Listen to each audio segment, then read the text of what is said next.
Hola, soy Marc de Founders and Tips y hoy entrevistamos a David Troya, founder y CEO de Clamping Hub. Hola David. Hola, ¿qué tal, Marc? Muy bien. ¿Nos podrías resumir un poco tu trayectoria emprendedora y bueno, cómo ha ido evolucionando desde que empezaste a tener la idea, cómo tuviste la idea y hasta lanzar Clamping Hub? Vale, perfecto. Pues yo realmente me tengo que remontar un poco a mi periodo en San Francisco. Bueno, eh, Tengo una titulación de turismo y estuve en el sector turístico en España durante años. Realmente cuando se sale de turismo enseguida las ramas o las posibilidades que se dan son agencias de viajes y hoteles, por lo menos cuando yo salí.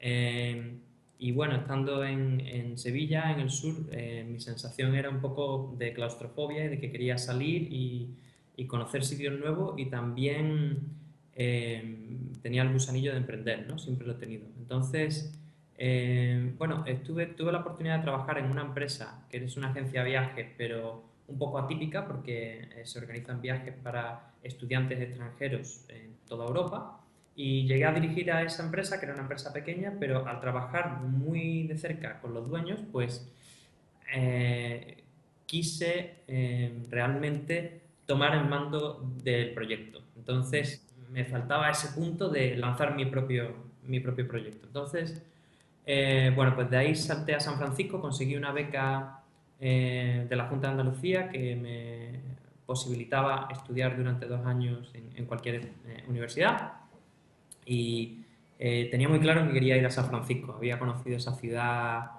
unos 5 años atrás o así, me encantaba el ambiente de la ciudad, sabía que era el epicentro del emprendimiento y me lancé. Y fue bueno, una experiencia única. San Francisco se ha convertido en mi segunda casa y fue exactamente lo que yo quería, que es que me abriera la mente y que me enganchara a emprender. O sea, de hecho, el MBA que hice fue con énfasis en emprendimiento y tengo que montar algo. Entonces fui centrado en montar una agencia de viajes, pero con toda la comercialización online, aunque sí ejecutábamos nosotros los viajes y para turismo de lujo. Entré así y salí con este proyecto, con Glamping Hub, ¿no? Entonces, bueno, pues por medio me encontré este concepto de los campings de lujo. eh, Me llamó la atención enseguida. Era además una clase muy interesante donde aprendí sobre este concepto porque básicamente se nos incitaba a los alumnos a que trajéramos una idea de negocio que nos había llamado la atención. Y una compañera trajo este concepto de glamping. Entonces me quedé con el recorte de periódico, que era de Wall Street Journal, me lo llevé a casa, le empecé a dar vueltas y dije, joder, aquí hay algo, eh, no sé qué es. Y luego, como pincelada de la mentalidad española, o por lo menos mía, y el salto que di, el primer día, quedándome con el artículo del periódico, dije, bueno, me gustaría montar a mí un campamento de glamping cuando vuelva a España, ¿no? En algún parque natural o no sé qué. El segundo día dije, bueno, ¿y por qué no montar una página web donde estén todas las transacciones o el catálogo de todos los glampings de España? Y finalmente a las 72 horas ahí, pues dije, oye, ¿y el del mundo? ¿Por qué no, no?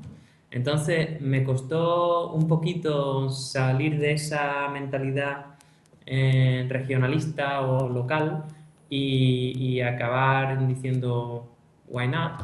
Y de ahí pues me lancé un poco sin saber qué iba a ser el proyecto, porque en ese momento era como un hobby. O sea, estaba estudiando, estaba trabajando como consultor y me parecía que tenía mucho futuro, pero no lo podía ejecutar 100%.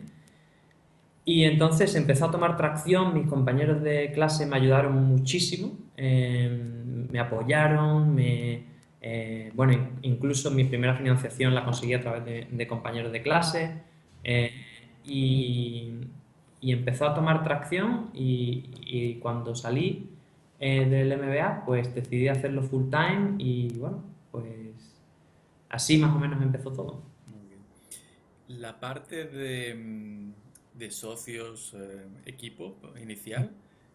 ¿Fueron compañeros tuyos del máster o cómo fue ese convencer a- al equipo, bueno, amigos, conocidos para que se unieran al proyecto?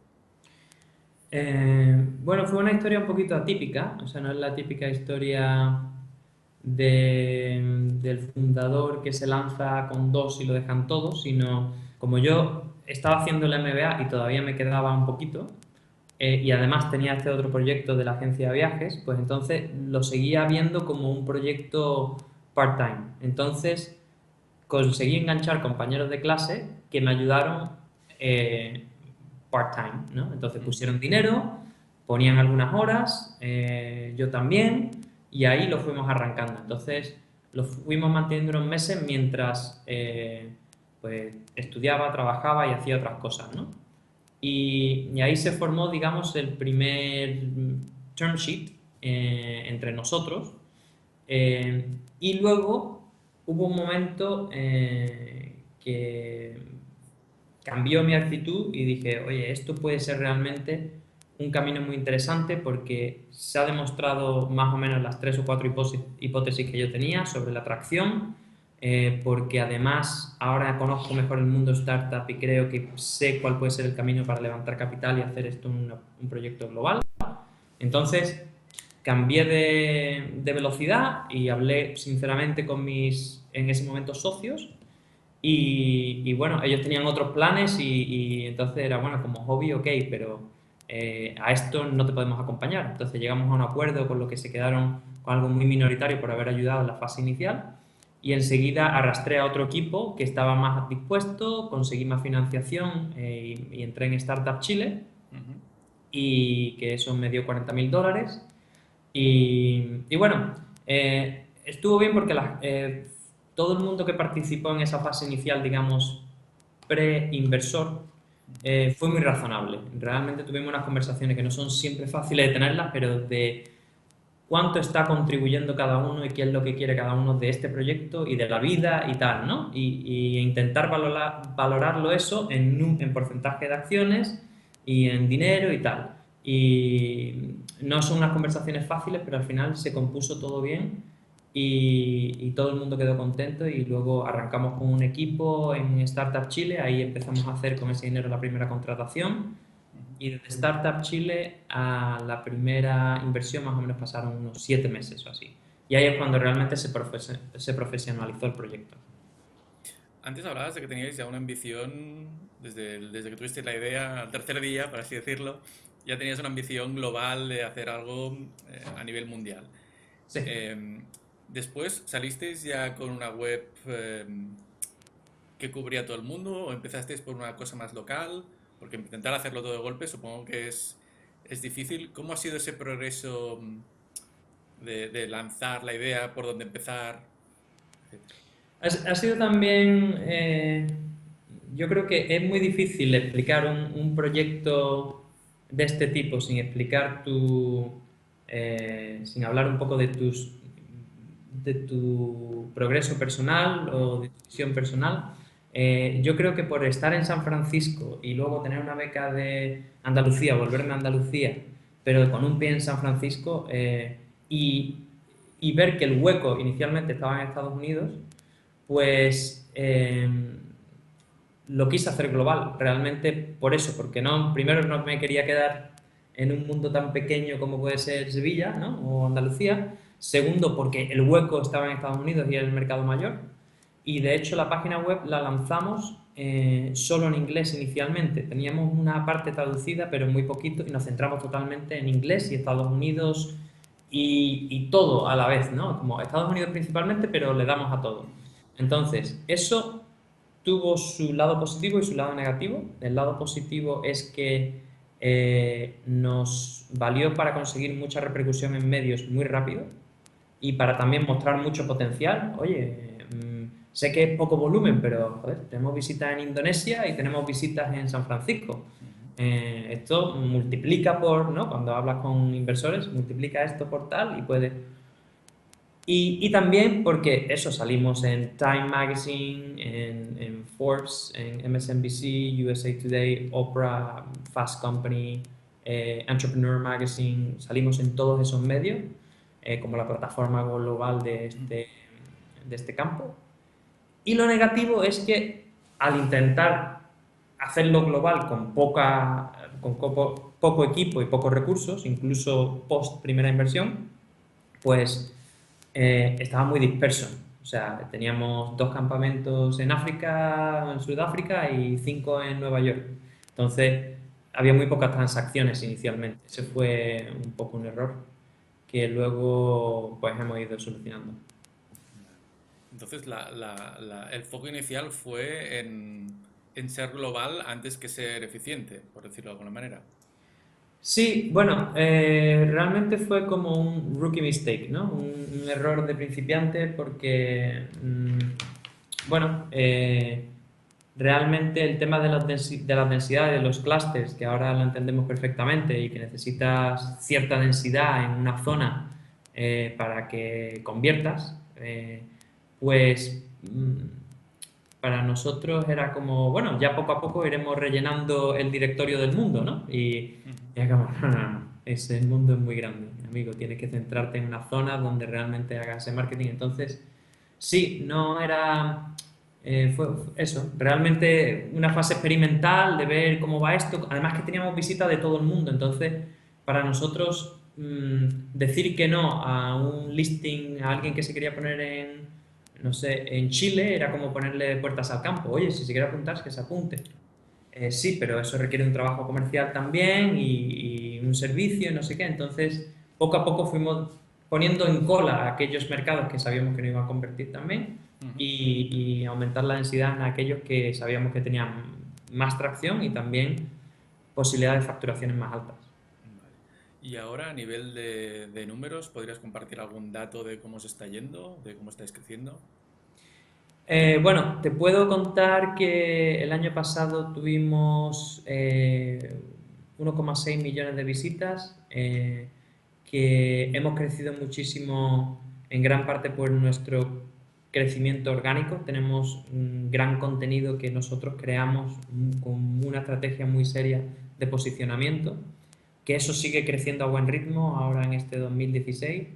Am, y luego que en el 2015 crecimos por 4 respecto a 2014, que fue el primer año de facturación. Y bueno, la verdad es que tenemos al equipo contento, a los inversores contentos y ahora el objetivo en el 2016 es de nuevo multiplicar por 4. Evidentemente, según crece la base es más complicado, pero creo que lo podemos conseguir y que seguimos encontrando factores de crecimiento y creo que más que nunca tenemos control sobre dónde queremos crecer y cómo.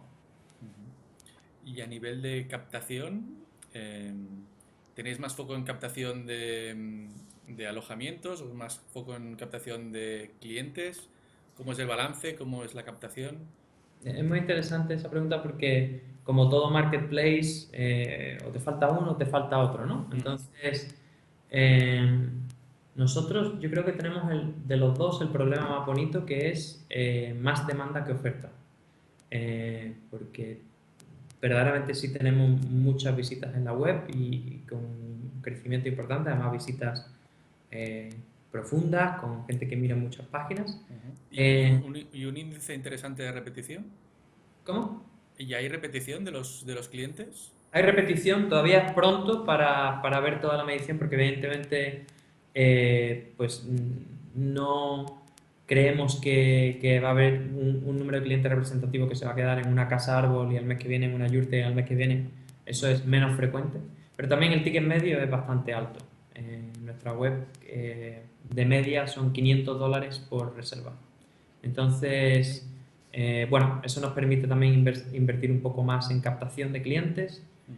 y en captación de campamentos, pero hasta ahora, bueno, hemos tenido músculo financiero, pero un poquito limitado y al principio nos centramos en posicionar la página web para que tuviera muchas visitas y ahora estamos rellenando un poco el inventario. Entonces, estamos más cortos de inventario que de clientes. Ujú. ¿Cuál dirías que ha sido la mayor dificultad como emprendedor durante estos años? Mm, O reto? hmm. Eh, Yo creo que una de las que sigue siendo muy difícil es no imaginarse continuamente lo que puede ir mal, porque es infinito. O sea, si empiezas a pensar por ahí, todo puede ir mal. Entonces, se te va toda la energía por ahí, realmente, si sigues ese pensamiento. Entonces, concentrarse en aquello que sí puedes hacer, ¿no? Entonces, realmente es domar la mente, ¿no? Ese es el gran reto, ¿no? Que la mente te sigue a ti y no tú a la mente eh, a donde te lleve, ¿no? Luego la financiación siempre es también complicada porque eh, primero tienes que ejecutar al mismo tiempo que tienes que vender la empresa, estás vendiendo expectativas, con lo cual te estás exponiendo mucho. Y luego tienes que volver y concentrarte para seguir cumpliendo esas expectativas. Hay mucha incertidumbre. Además, tienes que hacer un firewall, ¿no? en tu empresa sobre lo que tú sabes y cómo puede ir la empresa respecto a la financiación y lo que pueden saber los empleados, porque tiene que dar estabilidad. Y cuando ves todas esas interacciones y todas esas, todo pasa por el fundador, ¿no? Mm. Ese circuito es continuo por el fundador de estímulos, de tal.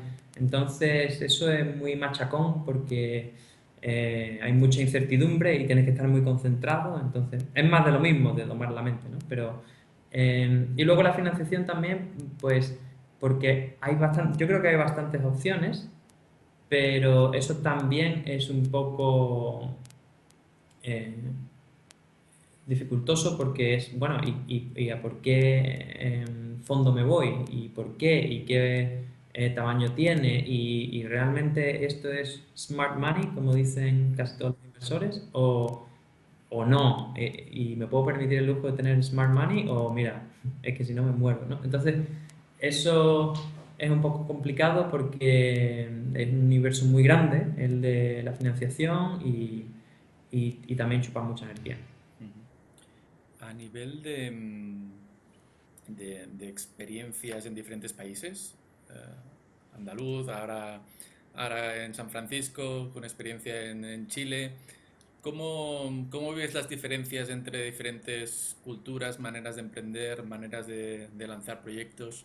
¿Y cómo te ha cambiado a ti eso? Antes comentabas que, bueno, que te había abierto mucho la mente. ¿Podrías profundizar un poco más en eso? Sí, sí. Yo he vivido también en Hawái y en Alemania. Ah, O sea, vale, para comentar. pues eh, la verdad es que yo diría que San Francisco sigue siendo la gran referencia. O sea, yo voy con mucha frecuencia allí y realmente todo va a otra velocidad. Por mucho que el mundo sea plano, que tal, que lo que hay allí hay aquí, sí, pero no. Es como Eh, allí se va a una velocidad más, todavía se tarda 4 o 5 años en muchos aspectos en hacer cosas aquí en Europa en general que se hacen allí. Es que hay una densidad salvaje de talento, de dinero, de recursos, de todo. Entonces, ese sitio sigue siendo la meca, ¿no? Para mí. Bueno, es interesante porque sirve para inspirarse, para ponerte un poco las pilas. Aquí yo creo que hay veces que te confundes un poco si vas lento o vas rápido, porque si te comparas con tu entorno, pues vas como un tiro. Si te comparas con San Francisco, eres el más lento, etcétera, ¿no? Y luego en Chile es curioso porque es un país todavía en vía de desarrollo, pero que casi se ha enganchado al tren del emprendimiento con mayor velocidad y fuerza que algunos países más desarrollados y establecidos. Eh, y eso es lo curioso quizás de la tecnología, ¿no? Que no hace falta pasar todos los pasos que han pasado otros países para llegar, sino directamente te subes por donde vaya el tren, ¿no? Entonces, bueno, evidentemente tiene sus carencias, como España, o incluso más carente, pero, era interesante ver, porque yo estando en Andalucía, y creo que de emprendimiento hay muy poco en Andalucía, es una cosa que echo de menos y que me hace sentir claustrofóbico aquí a veces, es precisamente eso. Oye, ¿cómo se monta un ecosistema por narices? Que es lo que han intentado hacer en Chile. Y lo han conseguido echándole pasta e imaginación de cero a un ecosistema, ¿no? Lo han montado con sus deficiencias, etcétera, pero lo han conseguido, ¿no? Y tampoco con mucho dinero, sobre todo con imaginación. Entonces, bueno, es interesante, la verdad es que también estuvimos en Dinamarca con otra aceleradora, allí, bueno, es otro mundo también porque es un país muy pequeño, de solo 4 millones de personas, pero que ha calado mucho, como en otros países nórdicos, el centro en el emprendimiento y con más recursos también, ¿no? En densidad.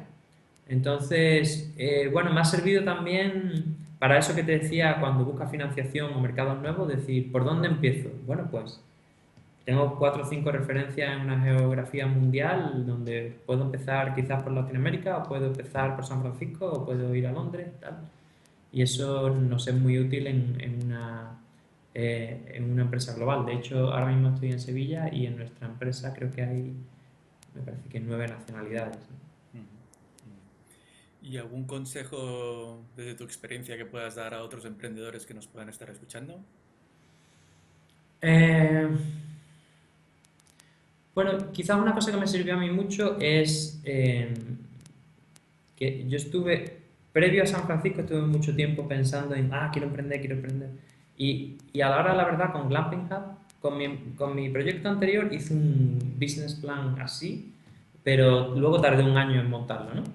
Y con Glamping Hub se me ocurrió la idea, hice 4 búsquedas en Google, dije, ok, y lancé. Y el business plan lo escribí un año después, aunque por medio escribí esquemas, ¿no? Ujú. Entonces yo diría que planear es un hábito positivo porque te ayuda a pensar en algunas cosas, pero no obsesionarse y más ejecutar, ver, medir y cambiar, ¿no? Y lanzarse, pues sobre todo porque la velocidad te da valentía y planear así, tal, pues te bloquea un poco, ¿no?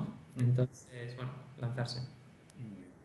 Pues muchas gracias, David, por Ok. compartir tu experiencia un poco por todo el mundo, por lo que veo, Ujú. que también es parte de la gracia de vuestro proyecto y bueno, mucha suerte con Glamping Hub Muchas y gracias. muchos éxitos. Gracias.